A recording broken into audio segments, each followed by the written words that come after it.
ಕೆಆರ್ಪೇಟೆಯಲ್ಲಿ hotel ಮತ್ತು ಬೇಕರಿಗಳ ಮೇಲೆ ಅಧಿಕಾರಿಗಳು ದಾಳಿಯನ್ನ ನಡೆಸಿ ಪರಿಶೀಲನೆಯನ್ನ ನಡೆಸಿರುವಂಥದ್ದು. ಆಹಾರ ಪದಾರ್ಥಗಳಿಗೆ ರಾಸಾಯನಿಕ ಬಳಕೆ ಬಗ್ಗೆ ಪರಿಶೀಲನೆಯನ್ನ ನಡೆಸಿದ್ದಾರೆ. ಪುರಸಭೆಯ ಆಡಳಿತಾಧಿಕಾರಿ ಎಸಿ ಶ್ರೀನಿವಾಸ್ ಮಿಂಚಿನ ದಾಳಿ ನಡೆಸಿರುವಂಥದ್ದು. ಹೋಟೆಲ್ ಬೇಕರಿಗಳಲ್ಲಿ ಅಪಾಯಕಾರಿ ಕೃತಕ ರಾಸಾಯನಿಕ ಬಳಕೆ ಪತ್ತೆ ಇರುವಂಥದ್ದು. ಪ್ಲಾಸ್ಟಿಕ್ ಕವರ್ ಆಹಾರಕ್ಕೆ ಬೆರೆಸುತ್ತಿದ್ದ ಕೃತಕ ರಾಸಾಯನಿಕಗಳನ್ನು ವಶಕ್ಕೆ ಪಡೆದುಕೊಂಡಿದ್ದಾರೆ. ಪ್ಲಾಸ್ಟಿಕ್ ಮತ್ತು ಕೃತಕ ಬಣ್ಣಗಳ ಬಳಕೆ ಮಾಡದಂತೆ ಮಾಲೀಕರಿಗೆ ಎಚ್ಚರಿಕೆ ಕೂಡ ನೀಡಿದ್ದಾರೆ. ಬೇಕರಿಯಲ್ಲಿ ಕೇಕ್ಗಳಿಗೆ ಕೃತಕ ಬಣ್ಣ ಸೇರಿಸುತ್ತಿರುವುದಕ್ಕೆ ಅಸಮಾಧಾನವನ್ನ ಕೂಡ ಹೊರಹಾಕಿದ್ದಾರೆ.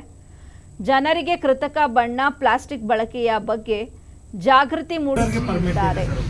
ಇದು ಹಾರ್ಮ್ಫುಲ್ ಪೌಡರ್ ಬಟ್ ಅದಕ್ಕೆ ಪರ್ಮಿಟ್ ಇದೆ. ಅದು ಲ್ಯಾಬ್ಗೂ ಆಲ್ರೆಡಿ ಇವ್ರ ಬೇಕರಿಯಲ್ಲೂ ಕಳಿಸಿದ್ದೀನಿ ಸ್ಯಾಂಪಲ್. ಸ್ವಲ್ಪ ಸೇಫ್ ಇದೆ ಸರ್. ಮೇಲ್ಗಡೆಗೆ ಹಾಕಿದಿರಲ್ಲ, ಇದು 100% ಒಳಗಡೆ ಇದೆ. ಇದು ಅಲ್ಲಿಂದನೇ ಬರುವಂತದ್ದು ಸರ್, FSS ಸರ್ಟಿಫೈಡ್. ಇದೆಲ್ಲ ಬಹುಪಾಲು ಹಾರ್ಮ್ಫುಲ್ ಕೆಮಿಕಲ್ ಆಗಲೇ ಕೈ ಹಾಕಿ ಉಜ್ಜಿದ್ರು ಕೂಡ ಹೋಗ್ತಾ ಇರಲಿಲ್ಲ. ಆದಷ್ಟು ತಿನ್ನೋದನ್ನೇ ಕಮ್ಮಿ ಮಾಡ್ಬೇಕು. ನಾವು ಪರ್ಮಿಸಬಲ್ ಲಿಮಿಟ್ ಅಂತ ಬಳಸ್ತಾರೆ. ಇದನ್ನ ಕೈಗೆ ಹಾಕೊಂಡು ತೊಳೆದ್ರು ಹೋಗಲ್ಲ ಈ ಬಣ್ಣ. ಸರ್ ಅದನ್ನ ಹೇಳೋದು ವೊಕೇಶನಲ್ ತಿನ್ನಿದ್ದು ಏನಾಗಿದೆ ಟ್ರೆಂಡ್ ಎಲ್ಲರೂ ಡೈಲಿ ಕೇಕ್ ತಿನ್ನಕ್ಕೆ ಎಲ್ಲ ಹಬ್ಬಗಳಿಗೆ ಸಣ್ಣ ನೋಡಿ, ಇದು ರಕ್ತ ಇದ್ದಂಗಿರುತ್ತೆ. ನಾವು ಬೇಕರಿ ಕೇಕಿಗೆ ಎಲ್ಲ ಬಳಸುವಂತ ಬಣ್ಣಗಳಿದು. ಈ ತರದ ವಿಷಯನ ನಾವು ತಿಂತೀವಿ ಬೇಕರಿಲಿ ತಿನ್ಬೇಕಾದ್ರೆ. ನೋಡಿ, ಕೈಗೆ ನೀರ್ ಹಾಕಿ ತೊಳಿರಿ, ಇದು ಹೋಗುತ್ತೆ. ತೋರಿಸ್ತೀವಿ, ನೀರ್ ಕೊಡ ಬನ್ನಿ. ಬನಾರಣ್ಣ ಇನ್ನೊಬ್ರು ಹಾಕೊಳಪ್ಪ ಯಾರು.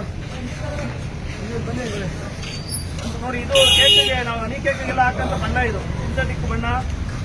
ನೋಡಿ, ಕೈ ತೊಳಿರಪ್ಪ, ನೀರ್ ಕೊಡ್ರಿ. ಅಲ್ಲಿ ಜಗ್ನೀರ್ ಆಯ್ತಲ್ವಾ, ಎತ್ಕೊಂಡ್ ತುಂಬಿಕೊಂಡಿಲ್ವಾ? ನೋಡಿ, ಬೇಕಲ್ಲಿ ಈ ತರ ಸಿಂಥೆಟಿಕ್ ಕಲರ್ಸ್ ಎಲ್ಲ ಬಳಸ್ತೀವಿ. ದಯಮಾಡಿ 10 ಸರಿ ನೀರ್ ಹಾಕಿ ತೊಳೆದ್ರು ಒಂದು ಚೂರು ಕೈಲಿ ಹೋಗಲ್ಲ ಅದು. ನೋಡಿ, ಈ ತರ ಇದನ್ನ ನಾವು ಕೇಕಲ್ಲೆಲ್ಲ ತಿನ್ನುವಂಥದ್ದು. ನೋಡಿ, 10 ಸರಿ ಕೈ ತೊಳೆದ್ರೆ ಬಣ್ಣ ಹೋಗ್ತಾ ಇಲ್ಲ. ಒಂದ್ಸರಿ ಕೇಕ್ ತಿಂದ್ರೆ ಕಳ್ಳಲ್ಲಿ ಹೆಂಗ್ ಕುತ್ಕೊಳ್ಳಲ್ಲ ಅದು. ನಾವು 106 ಸರಿ ಕೇಕ್ ತಿಂದ್ರೆ ಅದಕ್ಕೆ ಅನೇಕರಿಗೆ ಕ್ಯಾನ್ಸರ್ ಎಲ್ಲ ಬರೋದು. ದಯಮಾಡಿ ಕೆಲವು ಕಡೆ ಇದು ಎಕ್ಸ್ಪೈರಿ ಆಗಿರೋ ಬಣ್ಣಗಳನ್ನೆಲ್ಲ ಬಳಸ್ತಾರೆ. ನೋಡಿ, ಇದು 10 ಸರಿ ತೊಳೆದ್ರು ಹೋಗ್ತಾ ಇಲ್ಲ. ಇದನ್ನ ನಾವು ಕೇಕ್ ತಿಂತೀವಿ. ಒಂದ್ಸರಿಗೆ ಎಷ್ಟು 20 ಸರಿ ಉಜ್ಜಿದ್ರು ತೊಳಿತೀವಿ. ಕಳ್ಳೊಳಗಡೆ ಉಜ್ಜಿ ತೊಳಿತೀವ ನಾವು. 100 ಸರಿ ನಾವು ಈ ತರದ ಕೆಮಿಕಲ್ಸ್ ಎಲ್ಲ ನಮ್ಮ ಬಾಡಿಗೆ ಹೋದ್ರೆ ಅದಕ್ಕೆ ನಮಗೆಲ್ಲ ಕ್ಯಾನ್ಸರ್ ಎಲ್ಲ ಬರುವಂಥದ್ದು.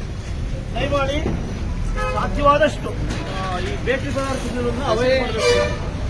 ಇವತ್ತು ಕೆಆರ್ಪೇಟೆನಲ್ಲಿ ಎಲ್ಲೆಲ್ಲಿ ಎಕ್ಸ್ಪೈರಿ ಆಗಿರೋ ಬಣ್ಣಗಳನ್ನ ಬಳಸ್ತಾರೆ, ಇದನ್ನೆಲ್ಲ ನಾನು ಪಾಂಡುಪುರ AC ಮತ್ತೆ ನಮ್ಮ ಸೇಫ್ಟಿ ಆಫೀಸರ್ ಬಂದು ಇವತ್ತು ಚೆಕ್ ಮಾಡೋದನ್ನ ಮಾಡ್ತಾ ಇದೀವಿ. ಸಾರ್ವಜನಿಕರು ದಯಮಾಡಿ ಜಾಗೃತಿಯಾಗಿ ಇರಬೇಕು. ಈ ತರ ಹಾನಿಕಾರಕ ವಸ್ತುಗಳನ್ನ ಬಳಸಬಾರ್ದು. ಕೇಕು ಬಣ್ಣ ಚೆನ್ನಾಗಿದೆ ಅಂತ ಮೇಲ್ಗಡೆ ಹಾಕೋ ಕ್ರೀಮು ಕೂಡ ತೆಗೆದು ತಿನ್ಬೇಕಾಗ್ತದೆ. ಇದೆಲ್ಲ ವಿಷಯನ ತಿಂತಾ ಇದೀವಿ ನಾವು ಅಂತ ನಂಗೆ ಭಯ ಆಗ್ತದೆ. ಲೈಫಲ್ಲಿ ಬೇಕರಿ ಐಟಮ್ ತಿನ್ನೋದಿಲ್ಲ ಅನ್ಸುತ್ತೆ. ಒಂದ್ಸರಿ ನೋಡಿ, ಕೈ ತೊಳೆದು ಒಂದ್ಸರಿ ಬಣ್ಣ ಹಾಕಿದಕ್ಕೆ ಎಷ್ಟು ಬಣ್ಣ. ಇಲ್ಲಿ ಬನ್ನಾರೇಣ ನೋಡಿ, ಅವರು 20 ಸರಿ ತೊಳಿತಾರೆ. 20 ಸರಿ ತೊಳೆದು ಹೋಗ್ತಾ ಇಲ್ಲ. ಅವರು ಸೋಪ್ ಹಾಕಿ ಹೋಗಿಲ್ಲ ಸರ್, ಸೋಪ್ ಹಾಕಿ ಹೋಗಿಲ್ಲ.